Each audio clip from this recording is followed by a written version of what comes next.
हम सभी को जय मसीह की। परमेश्वर के अनुग्रह से यहाँ तक हम लोग पहुंचे हैं। आज का हमारा मसीही जीवन में हमारा पाठ है अच्छी कुश्ती लड़ना। मसीही जीवन एक संग्राम है। इस संग्राम में हमारा संकल्प और हमारा मकसद जीतना है। हारने के लिए मसीही जीवन में कोई जगह नहीं है। लेकिन हमें परमेश्वर के वचन की व्यवस्था के अनुसार लड़ना है, परमेश्वर की मदद लेना है, परमेश्वर के सामर्थ को प्राप्त करना है। हम शुरू करते हैं 12वें पाठ का पहला भाग, शत्रु को पहचानना पहला। ओके, और उसमें शैतान की युक्तियां क्या क्या है। और यहाँ पे देखिए शैतान की शुरुआत, पहला प्रश्न, शैतान की शुरुआत क्या है। आपको प्रकाशित वाक्य की पुस्तक 12वें अध्याय उसके 7, 8, 9 आयत में आपको दिखेगा। मैं आज जस्ट ऊपर ऊपर से ही बताते जाऊंगा, क्योंकि ये मसीही जीवन सिर्फ सुनने के लिए नहीं है, आपको पढ़ने के लिए और साथ साथ आपके जीवन में इसको लागू करने के लिए। इसलिए आपको ये वचन निकाल करके पढ़ना है, जस्ट नाम के लिए नहीं, वचन निकाल करके पढ़ना है। शैतान की शुरुआत, प्रकाशित वाक्य की पुस्तक 12वें अध्याय 7 से 9 तक आप आराम से पढ़ सकते हैं। और प्रश्न 2, शैतान का स्वभाव क्या है, 12 का 9 में, यूहन्ना 8 का 44 से, यशायाह 14वें अध्याय उसका 12 से लेकर के 14 तक। राइट, उसका वो कौन सी पदवी में था, कौन सी ऊंचाई में था, और वो कौन से आशीष के साथ था जब तक वो नहीं गिरा, और गिरने के बाद वो क्या बना है। राइट, जहां तक यीशु मसीह बोलते हैं यहीं पे प्रश्न 3 में, शैतान का उद्देश्य क्या है और शैतान के कार्य का उद्देश्य क्या है। मतलब शैतान चोर है, डाकू है, नाश करने वाला, घात करने वाला और बर्बाद करने वाला इसी प्रकार प्रकट होता है। ओके, सो ध्यान में रखिए। और उसका दूसरी छोटा सा पार्ट है इतिहास की एक झलक। इतिहास की एक झलक, प्रश्न 4, संसार के इतिहास को 4 दृष्टिकोणों से वर्णित करें। सृष्टि, पतन या गिरना, यानी कि पतन या गिरना, छुटकारा या पुनर्स्थापना। सृष्टि, पतन, छुटकारा, पुनर्स्थापना, ये चारों भाग में विभाजित किया जाता है। उसके अनुसार आगे आगे कई सारे ब्लैंक स्पेस मिलेगा, मैं उसको नहीं बताऊंगा, आपको स्टडी करके उसको भरना है, मैं पहले से बताता हूँ। राइट, यहाँ पे देखिए अभ्यास 1, निम्न चित्र मनुष्य के इतिहास में जो कुछ मुख्य घटनाएं घटी 4 अलग समयों में उन्हें बताना है। डैश, उत्पत्ति से पतन तक। इससे पहले का जो है वो चारों में से निकाल करके बताना है। पतन से यीशु मसीह के पहले आगमन तक, कौन से वो 4 में कौन सा है। यीशु मसीह के पहले आगमन से उसकी दूसरे आगमन तक कौन सा है, ये तीसरा है। राइट, और लास्ट में जो है यीशु मसीह के दूसरे आगमन के बाद क्या है, पुनः स्थापना। उस चारों के अनुसार आप लिखना है, आपको समझना है, आपको एक्सरसाइज करना है। और नीचे बहुत सारे डैश है, जैसे मैंने पहले से भी बोला, इसको मैं नहीं बताऊंगा, आपको स्टडी करना। निम्नलिखित सूची में रिक्त स्थान को वर्णित कीजिए इसके समानांतर या अनुकूल अवधि में। ये 4 को ध्यान में रखना है। इससे पहले पृष्ठ में आपने जो देखा है, राइट, सृष्टि, पतन, छुटकारा और पुनर्स्थापना, ये चारों को ध्यान में रखते हुए इसको भरना। पहला, परमेश्वर की आशीष के विषय में वो कौन से संदर्भ में आता है, आपको ये भरना है, स्टडी करना है। और ये भी देखिए परमेश्वर की आशीष से दूर होना कौन सा है। मनुष्य पाप में जन्मा, कौन सी स्थिति में। राइट, जस्ट एक बताता, पतन की स्थिति में आता है। राइट, यीशु के दूसरे आगमन के बाद। ओके, आप सोचिए, आप उसको कंपेयर करिए, इसके पहले का पेज और इसको आप कंपेयर करके आपको पढ़ना है। और यहाँ पे देखिए 14 तक देखिए, शैतान का सामना करने योग्य कौन से में आता है। दूसरी मृत्यु कहाँ आता है? स्त्री और पुरुष परमेश्वर की इच्छा पर चलने वाले उसमें बने निर्भर रहने के द्वारा। कौन सा? प्लीज, जैसा 8, 9, 10, 11, 12, 13, 14, आपको रिक्त स्थान को भरना है और उसको सही अर्थ आपको ढूंढना है। ये जब आप करेंगे ना, आपको बाइबल का एक टोटल आइडिया आपको मिल जाता है ना, कि सृष्टि, पतन, छुटकारा और पुनर्स्थापना। इतना सारा पॉइंट जब आप इसको भर करके स्टडी करेंगे, टोटल आइडिया आपको मिल जाता है। आप जब परमेश्वर के वचन को प्रचार करेंगे, आप इधर उधर भटकने की जरूरत नहीं पड़ेगी। ओके। और तीसरी बात, परीक्षा में शैतान का इस्तेमाल, यानी कि शैतान कैसा परीक्षा लेता है, क्या क्या चीजें इस्तेमाल करता है। ओके। शैतान अपने आप को कैसे छिपाता या वेश बदलता है, ये बताइए। दूसरा कुरिन्ती 11वें अध्याय 13 से लेकर के 15 तक सीधा सीधा क्वेश्चन है, और वचन पढ़ेंगे आपको क्या क्या करता है, क्या क्या नाटक करता है, क्या क्या अपने कैसा कैसा अपने आप को छिपाता है, कैसा कैसा वेश बदल के आता है, ये आपको क्लियर लिखा है। ठीक है, बाइबल खोल करके आपको पढ़ना है। हाँ, कैसे शैतान से मनुष्य को परीक्षा में डाला, शैतान ने कैसे मनुष्य को परीक्षा में डाला। उत्पत्ति 3, 1 से 5, हवा के पास आया, क्या क्या पूछा, क्या क्या बोला, और क्या क्या झूठ बोला, और क्या क्या सत्य को छिपा करके कैसा इंसान को परीक्षा में डाला।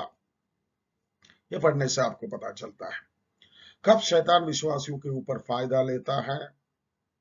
यहाँ पे वचन नहीं है, कब विश्वासियों के ऊपर अपना फायदा उठाता है, जब उसके उसके गलत चीजों पर इंसान जब फंस जाता है, या उसके चालाकी में फंस जाता है, उसको फंसा करके इंसान के ऊपर वो अपना राज्य करता है, इंसान को लेकर के परमेश्वर की उपस्थिति में वो फायदा लेने का कोशिश करता है। फायदा तो ले नहीं पाएगा, लेकिन कोशिश करता है। इंसान जब अपने दिल खोल करके दे देता है, अपने जीवन को उसके हाथ में सौंप देता है, तो फिर इंसान असहाय हो जाता है। शैतान उसका मुनाफा लेने का कोशिश करता है। शैतान का फायदा कैसे दूर किया जा सकता है? पहला यूहन्ना 1 का 9। कैसा? अपने पापों को हम लोग अंगीकार करेंगे, परमेश्वर की उपस्थिति में पश्चाताप के साथ, प्रभु हमारे पापों को क्षमा करने में, हमारे सारे अधर्मों से हमें शुद्ध करने में विश्वास योग्य और धर्मी परमेश्वर लिखा है। कैसा शैतान के फायदे को दूर किया जा सकता है? बाय कन्फेशन, अंगीकार करने के द्वारा, गलती को मानने के द्वारा। कैसे करके हम विजय उत्साह को बनाए रख सकते हैं? दूसरा कुरिन्ती 2 अध्याय उसका 14वें आयत, इसमें लिखा है कैसा करने से हमारे अंदर परमेश्वर ने जो विजय दिलाया है उसको हम बनाए रख सकते हैं, यानी कि उससे गिरने से बच सकते हैं, या उससे वंचित होने से हम बच सकते हैं। इसके लिए आपको वचन पढ़ना है, दूसरा कुरिन्ती 2 का 14 पढ़ना है, प्लीज ध्यान में रखें। और ये जो है, जो लिखा है, ये परिच्छेद आपको दिया गया है, आराम से देखिए। सामूहिक वार्तालाप, यानी कि सामूहिक चर्चा करने के लिए। यहाँ मैं चर्चा नहीं कर सकता हूँ, आपको ये वचन पढ़ना है। आपका साथी स्टूडेंट, एक व्यक्ति हो, 2 व्यक्ति हो, या 5 व्यक्ति हो, अगर आप झुंड में बैठते हैं, टाइम निकाल करके ये वचन पढ़ करके आपको ग्रुप डिस्कशन करना है। कुछ युक्तियां को खोजिए जो शैतानी इस्तेमाल करता है विश्वासियों को परीक्षा में डालने के लिए। विश्वासियों को परीक्षा में डालने के लिए कौन कौन सी युक्तियां शैतान अपनाता है, इसी में इन वचनों से आप ढूंढ करके चर्चा करना है, नोट करना है। इन युक्तियों से बचने के लिए परमेश्वर यहाँ पे कौन सा उपाय हमारे लिए बताया गया। राइट, इसको मैं पढ़ लेता हूँ। मत्ती 16, 21 से 23, दूसरे तीमुथियुस 4, 3 से 4, पहला पत्रस 4, 1 से 4, इफिसियों का पत्र 4, 14वें आयत, उत्पत्ति 3, 1 और 4, प्रेरितों के काम 5, 1 और 3, यूहन्ना 2, 15 से 17, मत्ती रचित सुसमाचार 24 का 24, अय्यूब 1:9 से 12, प्रकाशित वाक्य की पुस्तक 2 अध्याय उसके 10वें आयत। प्लीज आगे भी देख लीजिए, आगे देख लीजिए। 1 तीमुथियुस 3:6, 1 कुरिन्थियों 2:1 से 8, याकूब 3:13 से 18, 2 कुरिन्थी 12:7 से 10, 2 कुरिन्थियों 11:13 से 15, मत्ती 13 का 38 से 39, 2 कुरिन्थी 2 अध्याय उसका 10 से 11। आराम से पढ़िए, 16 परिच्छेद है। एक एक के लिए आप 5-5 मिनट भी ले लेंगे, 16 × 5 आपको मालूम है, राइट? टाइम लगेगा, लेकिन मैं आपको रेकमेंड करता हूं इन परिच्छेदों को पढ़िए। इनकेस आपको झुंड नहीं मिलता है, अपने आप भी ये स्टडी कर सकते हैं। आपको करना जरूरी है, क्योंकि मसीही जीवन में ये जो अपना सेल्फ एनालिसिस बोलते हैं, आत्म मंथन या आत्म अवलोकन करना बहुत जरूरी होता है। ओके। और प्रश्न 10, इफिसियों का पत्री 6:12 में पौलुस ने आत्मिक युद्ध को कैसा दर्शाया? 6:12 आत्मिक युद्ध को कैसा दर्शाया? मतलब शैतान बड़ा एक क्या बोलना चाहिए, गोलियात जैसा खड़ा है। हमें क्या आदेश दिया है? सारा हथियार बांध लो, क्योंकि वो तैयार है क्या करने के लिए? हमारे ऊपर तीर चलाने के लिए, वो भी अग्नि वाला तीर चलाने के लिए। हम पहले उसको रोकना है और उसका युक्तियों को समझना है, राइट? रोकने के लिए कई सारे, सिर में, राइट, सीने में, हाथ में, और जूता, कमरबंद, और दाहिने हाथ में एक चीज है जो है परमेश्वर का वचन, जो अटैक करने के लिए, राइट? ये आप ध्यान में रखें। इफिसियों का पत्री 6 अध्याय 12 से लेकर के कुछ आयत आप पढ़ने से आपको समझ में आएगा। ओके। अभ्यास 2, एक्सरसाइज 2, मसीह और शैतान के बीच युद्ध की गंभीरता को कार्यों के द्वारा जाने। यहाँ पे देखिए, आराम से आपको कॉलम बना करके दी गई है, अब इसमें भरना है। वरना 1:17 खंड 2 कुरिन्थी 4:3 से 4। देखिए यीशु ने हमारे लिए क्या किया, वहां पे लिखा है, इसमें आपको भरना है। शैतान ने हमारे विरुद्ध क्या किया है, एकदम आप वचन पढ़ने से आपको आइडिया आ जाएगा, भरना है। दूसरा, यूहन्ना 5:24, यूहन्ना 8:44। यूहन्ना 5:24 क्या है? हम जब परमेश्वर प्रभु यीशु मसीह पर विश्वास करते हैं, हमें मृत्यु से पार करा करके अनंत जीवन में परमेश्वर हमें यहाँ पे हमें किया है, परमेश्वर के राज्य में प्रवेश कराया। 8:44 में शैतान ने जो किया है, हमारे विरुद्ध जो करते रहता है, उसको पता है। गलाती 5:19 से 23, परमेश्वर का तरफ से हमारे लिए जो मिला है, शैतान जो हमारे खिलाफ करता है उसको भी लिखे। याकूब 1:2 से 4, यूहन्ना 10:10, राइट? प्लीज, 1 यूहन्ना 2:1, प्रकाशित वाक्य 12:10। ये आपको स्टडी करना का है, आप उसे भरें, राइट? आपके लिए एक अच्छा एक टीचिंग सेशन हो जाएगा। प्रश्न 11, रोमी के पत्र 26 और रोमी 8:34 को पढ़े। इस युद्ध में हमारे साथ कौन है? बिल्कुल सीधा लिखा है, अगर परमेश्वर हमारे पक्ष में है तो हमारा विरोध कौन कर सकता है? If God is on our side, who can stand against us? So हमारे लिए कंफर्मेशन है, परमेश्वर हमारे साथ है। ओके। कौन से हथियार हमें रखने हैं? 2 कुरिन्थी 10:4 से 5। कौन सा हथियार?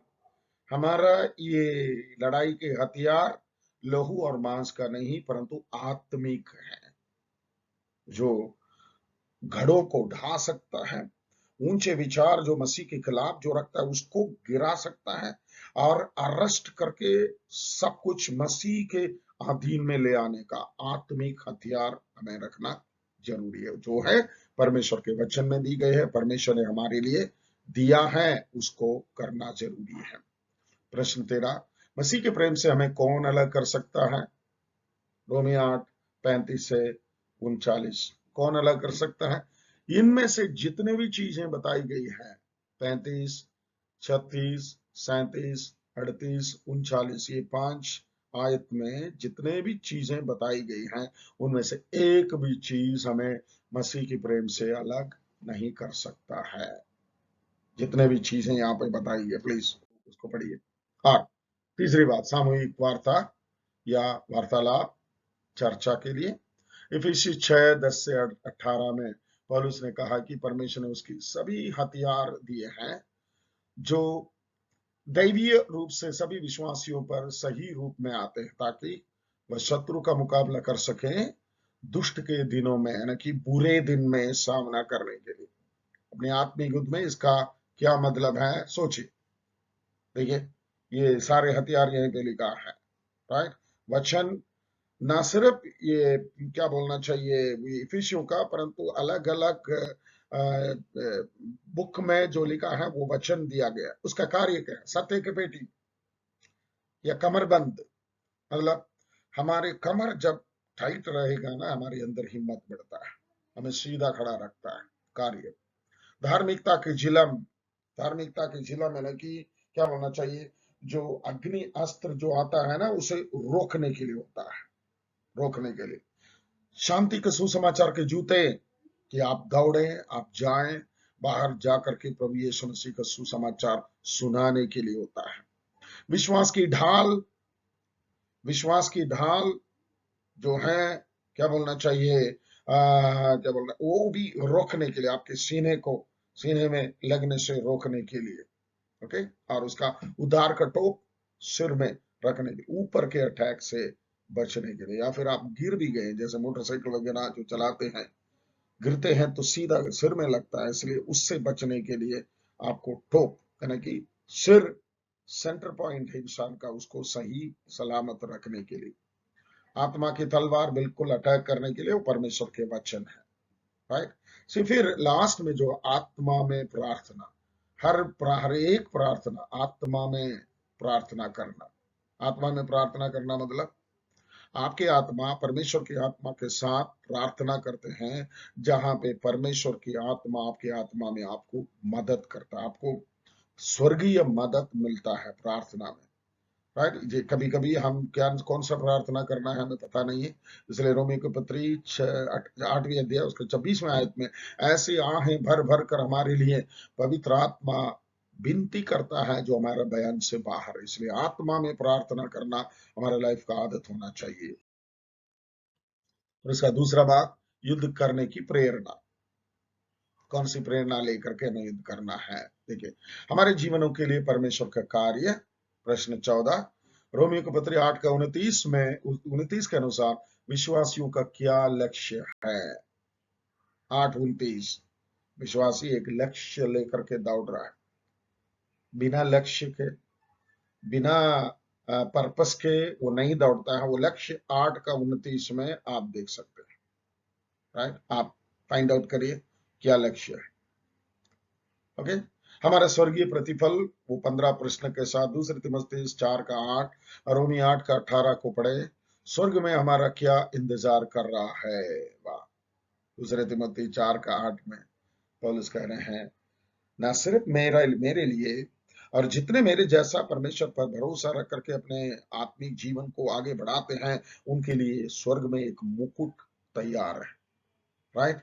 द क्राउन ऑफ राइचियसनेस, धार्मिकता के मुकुट या एक इनाम, एक पुरस्कार जो प्रभु के लिए जीते हैं, प्रभु के लिए अपने जीवन को अर्पित कर रखे हैं और परमेश्वर की आत्मा के अनुसार चलते हुए सब परमेश्वर की इच्छा एक एक करके पूरा करते हैं, उनको परमेश्वर बेकार में स्वर्ग में नहीं ले जाएगा। वहां उनके लिए परमेश्वर ने एक इनाम रखा है, वो परमेश्वर देगा, ओके। और तीसरी पॉइंट जो है यीशु मसीह का न्याय आसन, उसमें प्रश्न 16 रोमी 14:10 को पढ़िए। अंत के दिन विश्वासी कहाँ खड़े होंगे? विश्वासी कहाँ खड़े होंगे? कई विश्वासी लोग अभी भी सोचे रहते हैं सबको अंत के दिन में परमेश्वर के न्याय आसन के सामने खड़े रहना है। हाँ जी, अंतिम न्याय में आप खड़े नहीं होंगे, आप उस समय परमेश्वर के साथ रहेंगे। आप पवन आरोहण में या रैप्चर में कलीसिया जब उठा लिए जाएंगे, परमेश्वर के साथ मिलेंगे, उसके बाद होगा अंतिम न्याय, ये याद रखना। लेकिन आपका न्याय कैसा होगा? पहला कुरिन्ती 3 अध्याय के अनुसार आपका काम आग से गुजरेगा। अगर आपका काम सोना चांदी बहुमूल्य पत्थर जैसा है, वो आग से होते गुजरते ही उसका मैल साफ हो जाएगा, आप चमकेंगे। अगर आपका काम लकड़ी घास फूस के समान होती है, राख मिलेगा। इसलिए इस धरती पे प्रभु के लिए जो काम करते हैं ना, स्टैंडर्ड काम करना, अच्छे काम करना, मसीह के नाम से जो करते हैं। ओके 17 इस विचार को पहला कुरिन्ती 3:10 से 15 कैसे सहयोग करता है, पढ़िए। 10 से 15 6 आयत है।